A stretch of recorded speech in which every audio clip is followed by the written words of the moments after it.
अभी हमने सीखा एक्सरसाइज 8.1। अब हम सीखने जा रहे हैं 8.2। उससे पहले हम जरूरी जानकारी ले लेते हैं। एंगल, कोई भी एंगल, मान लो थीटा है, एंगल ए है, एंगल सी है, एंगल बी है, मतलब कोई सा भी एंगल वो दे सकते हैं। तो 0 डिग्री पर साइन ए की वैल्यू होती है 0, 30 डिग्री पर साइन ए की वैल्यू होती है 1/2, 45 डिग्री पर साइन ए की वैल्यू होती है 1/√2, 60 डिग्री पर साइन ए की वैल्यू होती है √3/2 और 90 डिग्री पर साइन ए की वैल्यू होती है 1 होती है। और तो कॉस ए की वैल्यू जस्ट इसके अपोजिट होती है। जो इसमें 90 डिग्री पर है ना साइन की वैल्यू, वो यहाँ पर किस में आ जाएगी 0 डिग्री पर। 0 डिग्री पर कॉस ए की वैल्यू 1, 30 पर √3/2, 45 पर 1/√2 और 60 डिग्री पर 1/2 और 90 पर 0 होती है।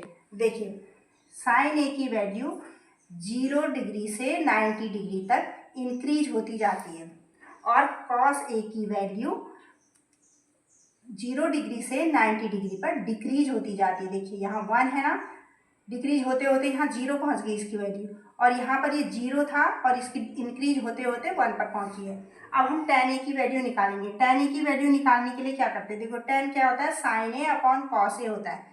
tan A equal to sine A upon cos A होता है। तो इससे हम साइन ए की वैल्यू मालूम है आपको और कॉस की वैल्यू मालूम है, तो इसको डिवाइड करके साइन ए में कॉस ए से डिवाइड करेंगे तो हम tan ए निकाल सकते हैं।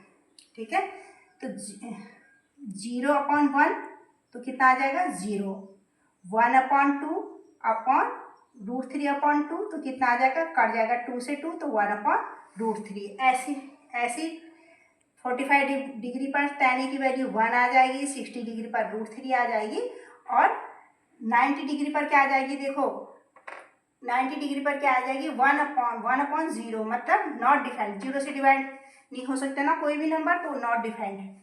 ठीक है, ऐसे अब कॉट ए की वैल्यू क्या होगी, tan ए के जस्ट अपोजिट हो जाएगी, क्योंकि 1/tan a equal to cot a होता है। ठीक है, cot a equal to 1/tan a. तो यहाँ पर क्या आ जाएगी, जो इसकी 90 है ना वो यहाँ नॉट डिफाइंड आएगी। फिर इस तरीके से डिवाइड कर करके 30 डिग्री पर √3 और 45 डिग्री पर 1, 60 डिग्री पर 1/√3 और 90 डिग्री पर 0 हो जाएगी।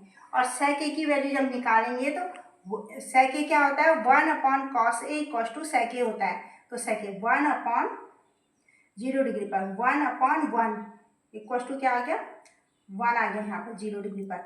ऐसे यहाँ पर डिवाइड करेंगे 1/√3/2 करेंगे तो 2/√3 आ जाएगा। ये ऊपर चले जाएगा और ये नीचे आ जाएगा जब हम डिवाइड करेंगे।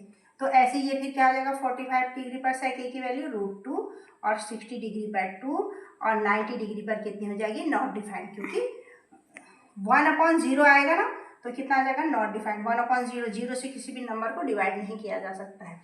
तो cosec a की वैल्यू साइन की उल्टी हो जाएगी। ठीक, तो 1/sin a इक्वल टू क्या होता है, या cosec 1/cosec a equal to sin a। तो क्या हो जाएगा 1/0 यहाँ पर आएगा, तो तब वो भी 0 से डिवाइड होगा तो क्या हो जाएगा नॉट डिफाइंड। फिर इसको 1/2 होगा तो इस ये 2 क्या चले जाएगा ऊपर चले जाएगा तो 2 हो जाएगा 30 डिग्री पर। ऐसे ये √2 और 60 डिग्री पर 2/√3 और 90 डिग्री पर 1 हो जाएगी। अब हम सीखेंगे एक्सरसाइज